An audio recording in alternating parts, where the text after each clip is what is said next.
ሰላም የእግዚአብሔር ቤተሰቦች ከማህበረ ቅዱሳን ቴሌቪዥን የዕለቱን አጫጭር መረጃዎች ይዘንላችሁ ቀርበናል። በምስራቅ ሸዋ ሀገረ ስብከት ጾመ ፍልሰታን በማስመልከት ለ32 የገጠር ቤተ ክርስቲያናት ድጋፍ ተደረገ። በሀገረ ስብከቱ የዱጉዳ ወረዳ ቤተ ክህነት ጾመ ፍልሰታን በማስመልከት በስሩ ላሉ 32 የገጠር ቤተ ክርስቲያናት ለአገልግሎት የሚውሉ ንዋያተ ቅዱሳት ድጋፍ መስጠቱ ተገልጿል። መጋቢ ሃይማኖት ቀሲስ ኃይለ ሥላሴ ነጋሽ የቤተ ክህነቱ ዋና ስራ አስኪያጅ በጾሙ በአብያተ ክርስቲያናቱ የቅዳሴና የሰዓታት አገልግሎት ያለምንም ችግር በሙሉ አቅም እንዲከወን ድጋፍ መደረጉን ተናግረዋል። የወረዳ ቤተ ክህነቱ ለጾመ ፍልሰታ ላደረገላቸው ንዋያተ ቅዱሳት ድጋፍ የቤተ ክርስቲያናቱ አገልጋዮች ምስጋናቸውን አቅርበዋል። መረጃው የአመረ ተዋሕዶ ሚዲያ ነው። በወናጎ ወረዳ ቤተ ክህነት በተጠናቀቀው 2018 በጀት ዓመት ከ600 በላይ አዳዲስ አማንያን ተጠመቁ። በጌዲዮ ኮሬና ቡርጃ ሀገረ ስብከት መንበረ ጵጵስናና ወናጎ ወረዳ ቤተ ክህነት 6ኛ ዓመት ጠቅላላ ጉባኤው መከናወኑን በማህበረ ቅዱሳን የዲላ ማዕከል በመረጃው ገልጿል። ሊቀ ጠበብት መርጌታ መሰረት ይልማ የቤተ ክህነቱ ዋና ስራ አስኪያጅ የሀገረ ስብከቱን እቅድ በማስፈጸም በኩል የማህበረ ቅዱሳን አባላት ላደረጉት እገዛ ምስጋና አቅርበዋል። በጠቅላላ ጉባኤ ላይ የ2018 ዓ.ም የወረዳ ቤተ ክህነቱን እቅዶች ጨምሮ ሌሎች የክንውን ሪፖርቶችም ቀርበዋል። በሪፖርቱም 900 የንስሐ አባት የሌላቸው ምዕመናን የንስሐ አባት እንዲይዙና 924 ምዕመናን ደግሞ ከቅዱስ ቁርባን መካፈል መቻላቸው ተገልጿል።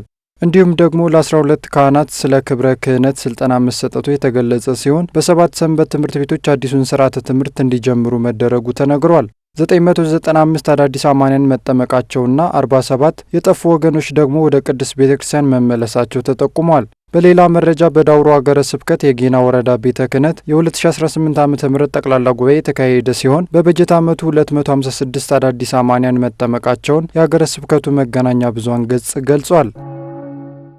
የሀዲያና ስልጤ ሀገረ ስብከት ለተፈጸመው ህገወጥ ድርጊት መፍትሄ ለማሰጠት እየሰራ እንደሚገኝ ገለጸ።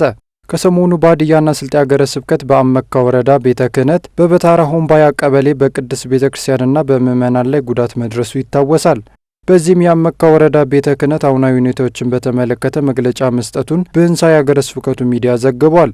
በመግለጫውም የወረዳው መንግስት መዋቅር ለተፈጸመ ወንጀል ክትትል በማድረግ ወንጀለኞችን ለህግ እንዲቀርቡና የፈረሰውን ቤተ መቅደስ እንደገና ለመስራት በእንቅስቃሴ ላይ ስለመሆኑ ተነስቷል።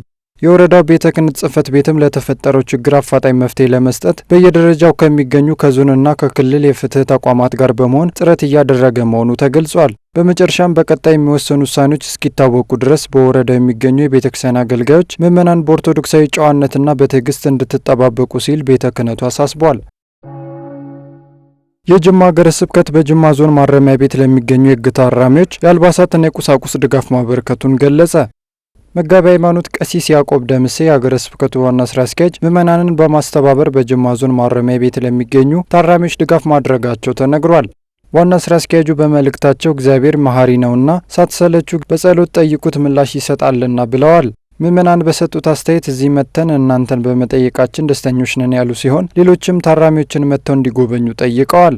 በሌላ መረጃ የጅማ ፈለገ ሰላም ቅዱስ ገብርኤል ቤተክርስቲያን ፍኖተ ሎዛ ሰንበት ትምህርት ቤት ስርዓተ ትምህርቱን ለተከታተሉ የ8ኛ ክፍል ተማሪዎች የማጠቃለያ ፈተና ከጅማ ከተማ ሰንበት ትምህርት ቤቶች አንድነት ጋር በመሆን ሰጥቷል። መረጃው የጅማ ሀገረ ስብከት መገናኛ ብዙኃን አገልግሎት ነው። ብፁዕ አቡነ ኤዎስጣቴዎስ ሰልጣኝ መምህራን ወደ መጣችሁበት ስትመለሱ ህጻናትንና ወጣቶችን ማስተማር አለባችሁ ሲሉ አሳሰቡ። የኢሉ አባቡራ ሀገረ ስብከት ሊቀ ጳጳስ ብፁዕ አቡነ ኤዎስጣቴዎስ በዛሬው ዕለት በሀገረ ስብከት ደረጃ ከልዩ ልዩ ወረዳ ቤተ ክህነትና ቤተ ክርስቲያናት ለተውጣጡ የሰንበት ትምህርት ቤት ተወካይ መምህራን ሁለተኛው ዙር ስልጠና አስጀምረዋል። ብፁዕነታቸው በንግግራቸው ሰልጣኝ መምህራን ስልጠናውን ካጠናቀቁ በኋላ ወደ መጡበት ተመልሰው ህጻናትና ወጣቶችን በማስተማር በሃይማኖት ማጽናት አለባቸው ብለዋል። ስልጠና በዋናነት የሰንበት ትምህርት ቤት ስርዓተ ትምህርቱን በሀገረ ስብከቱ በስራ ላይ እንዲውል የሚያስችሉ መምህራንን ማፍራት ነው ተብሏል። የተጀመረው ስልጠና ከዛሬ ጀምሮ እስከ ነሐሴ 10 ቀን 2018 ዓ.ም ድረስ የሚቀጥል መሆኑን የኢሉ አባቦራ ሀገረ ስብከት ሚዲያ በመረጃው አሳውቋል። ሰላም እግዚአብሔር ከሁላችን ጋር ይሁን። የዕለቱ አጫጭር መረጃዎች የእስካሁኖቹ ነበሩ።